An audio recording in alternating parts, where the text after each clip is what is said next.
শ্ৰীমন্ত কলা নিকেতনৰ কলা সংগম সমাৰোহ পিছুৱালে সংবাদমেল সম্বোধন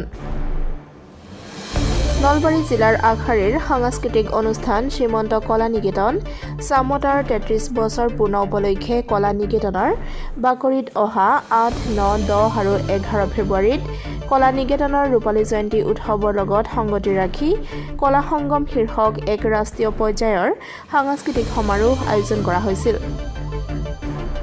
সম্প্ৰতি হাইস্কুল শিক্ষান্ত আৰু উচ্চতৰ মাধ্যমিক চূড়ান্ত পৰীক্ষাৰ সময়সূচী ঘোষণা হোৱা আৰু লোকসভা নিৰ্বাচন দিন চমু চাপি অহাৰ পৰিপ্ৰেক্ষিতত কলা সংগম সাংস্কৃতিক সমাৰোহ স্থগিত ৰখা হৈছে।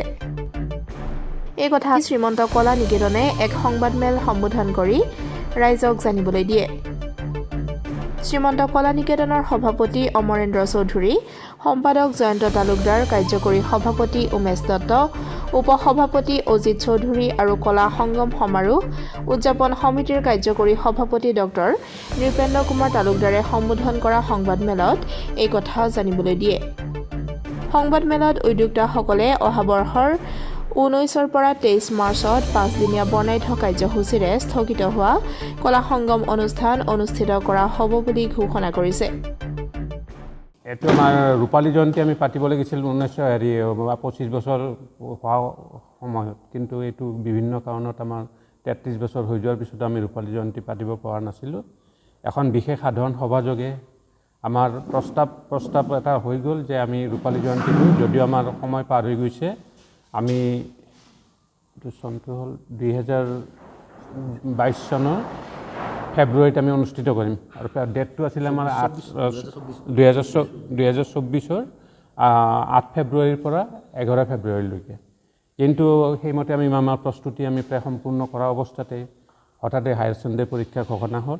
বিভিন্ন অভিভাৱকৰ পৰা আমালৈ ফোন আহিল যে আপোনালোকে এই অনুষ্ঠানটো এই সময়ত পাতিলে বহুত ক্ষতি হ'ব, বিশেষকৈ ছাত্ৰ ছাত্ৰীখিনিৰ। সেই মৰ্মে আপোনালোকে আমি অনুৰোধ কৰোঁ যাতে অনুষ্ঠানটো এটা ভাল পিৰিয়ডত পাতে, যাতে চবেই ইয়াত পাৰ্টিচিপেট কৰিব পাৰে। আৰু অন দ্য আদাৰ হেণ্ড এটা কথা হ'ল কি, আমাৰ মাৰ্চৰ 13 তাৰিখে পৰীক্ষা শেষ হ'ব হায়াৰ ছেকেণ্ডেৰী। মাৰ্চৰ 13 তাৰিখৰ পিছতে এইপিনে আমি যাৰ লগত জড়িত যোগাযোগ কৰি আছোঁ তেওঁলোকৰ পৰা এটা কথা ক'লে যে ইলেকশ্যন ঘোষণা কৰাৰ পিছত যাতে আপোনালোকে অনুষ্ঠানটো নাপাতে, কাৰণ তেতিয়াহ'লে আমাৰ পৰা যিখিনি আমি আপোনালোক প্ৰতিশ্ৰুতি দিছোঁ সেইখিনি প্ৰতিশ্ৰুতি পালনত ব্যৰ্থ হ'ম। গতিকে বাধ্য হৈ আমি অনুষ্ঠানটো পিছুৱাবলৈ বাধ্য হৈছোঁ। আৰু তাৰপিছত আমি আমাৰ এখন কাৰ্যকৰী কমিটিৰ সভা পাতিলোঁ।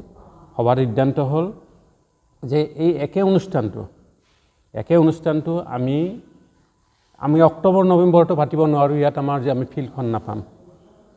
সেইকাৰণে আমাৰ নেক্সট হেৰিটোত আমি গুচি যাব লগা হ'ল। আমি মাৰ্চত চব চালি জাৰি চাই মাৰ্চৰ 19 তাৰিখৰ পৰা 23 তাৰিখলৈ 5দিনীয়া 2025ত 5দিনীয়া কাৰ্যসূচীৰে অনুষ্ঠানটো এটা ব্যতিক্ৰমী অনুষ্ঠান।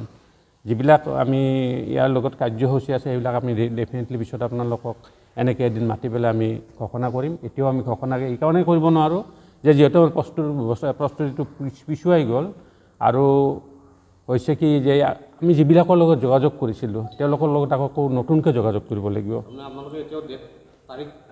ফাইনেল কৰিলোঁ আমি মাৰ্চৰ 19 তাৰিখৰ পৰা 23 তাৰিখলৈকে।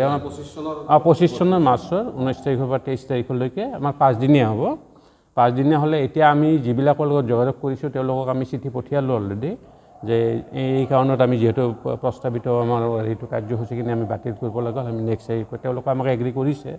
আৰু সেইমতে এতিয়া 1990 চনৰ জুন মাহত হৈছিলে আমাৰ। আজি আমাৰ 34 বছৰ হ'ল, এইবাৰ 34 বছৰ হ'ল। এইটো আমাৰ বিশেষকৈ আমাৰ সেই সময়ত ৰমণী বৰ্মন প্ৰমুখ্যে আমাৰ যিখন আমাৰ এতিয়া গোটেইখিনি আছে, আমাৰ দত্তদা চৌধুৰী, বাকী ৰাজে আমাৰ ঘনবৈশ্য আৰু প্ৰয়াত আমাৰ উমেশ ডেকা, এনেকৈ আটাইখিনি আমাৰ সিন্দেখন আচলতে আমি এই মানুহখিনিয়ে বিভিন্ন অৰ্গেনাইজেশ্যনত আমি কাম কৰিছিলোঁ। আজি আপোনালোকক হয়তো কৈছে যে শুনা সভাত নাটকখন জ্ঞানদায়িনীৰ পৰা হৈছিলে, কিন্তু আমি একেখিনি মানুহে তাত কৰিছিলোঁ গৈ পেলাই। একেখিনি মানুহ যেতিয়া আমি তাত যিকোনো কাৰণতে শিল্পীখিনি মৰ্যাদা নাপায় বুলি ভাবি যিকোনো কাৰণতে সেইবিলাক এতিয়া ব্যাখ্যা কৰাৰ প্ৰয়োজন নাই। সেইকাৰণে বাধ্য হৈ আমি মানে এটা অনুষ্ঠান কৰিব লগা হ'ল আৰু সেই পৰিপ্ৰেক্ষিতে শ্ৰীমন্ত কলা নিকেতনৰ জন্ম হৈছিল, যে অকল শিল্পীৰ দ্বাৰা শিল্পীৰ কাৰণেহে আমাৰ অনুষ্ঠানটো।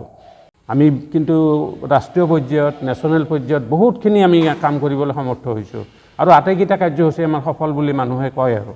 গতিকে আমি ভৱিষ্যতেও কৰি যোৱাৰ আমাৰ পৰিকল্পনা আছে আৰু তাৰে প্ৰতিশ্ৰুতিতে আমাৰ এই যে আমাৰ ৰূপালী জয়ন্তীটো দেৰি কৰি হ'লেও আমি পাতিবলৈ সিদ্ধান্ত লৈছোঁ আৰু নিশ্চয় এইটো এটা ব্যতিক্ৰমী অনুষ্ঠানেই হ'ব আৰু আপোনালোকক আমি ডেফিনেটলি এনেকৈ সংবাদমেল পাতি আমি অক্টোবৰ মানত আমি আপোনালোকক জনাম আমি কি কি কাৰ্যসূচীত আমি আগবাঢ়ি গৈছোঁ। ধন্যবাদ।